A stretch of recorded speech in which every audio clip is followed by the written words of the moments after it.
on se retrouve pour nos deux halachot du jour. Chapitre 4, Ilchot Netilat Yadayim, l'ablution des mains. Nous sommes ici à l'halacha 27 et 28 du Shulchan Aruch. On nous dit ici dans l'halacha 27, celui qui touche son corps avec ses mains, d'accord, il faut se laver les mains, particulièrement quand ce sont des endroits qui sont cachés du corps, qu'on n'a pas l'habitude de toucher. Par exemple, si je rentre ma main dans ma chemise pour aller, je sais pas, me gratter l'aisselle, ou que je passe la main dans ma chemise pour me gratter le dos, ou me gratter le bras sous la chemise, d'accord? Alors là, en principe, il faut se laver les mains.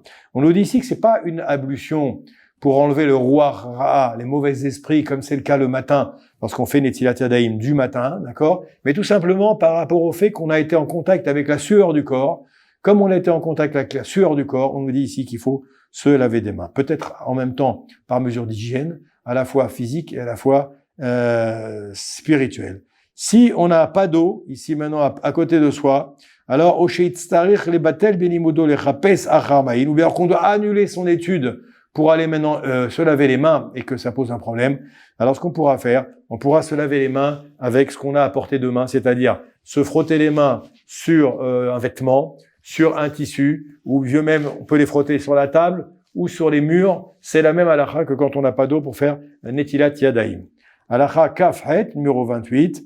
Celui maintenant, alors excusez-moi, c'est joli le Shulchan Aruch comme c'est marqué, c'est une halakha qui peut être un peu choquante, je m'en excuse, mais en tout cas je la relis comme elle est marquée dans le Shulchan Aruch. Celui qui va toucher le corps d'un goy, ou bien alors qui va toucher le corps d'un juif qui est moumar, c'est un juif qui malheureusement ne fait pas la Torah et les mitzvot, qui ne respecte pas la Torah ni les mitzvot de la Torah, ou bien alors un goy, les parties cachées du goy, par exemple il va toucher, je sais pas, le thorax, ou il va aller mettre la main sous la chemise, ou dans les endroits sur la jambe, en dessous le pantalon, je sais pas, etc., d'accord?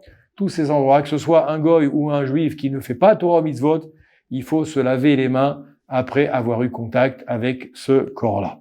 N'oubliez pas la petite téléphone en bas de l'écran si vous souhaitez approfondir ces halachot, ou bien alors poser des questions complémentaires. Je vous souhaite une très très bonne journée. Baracha ve'atzlacha.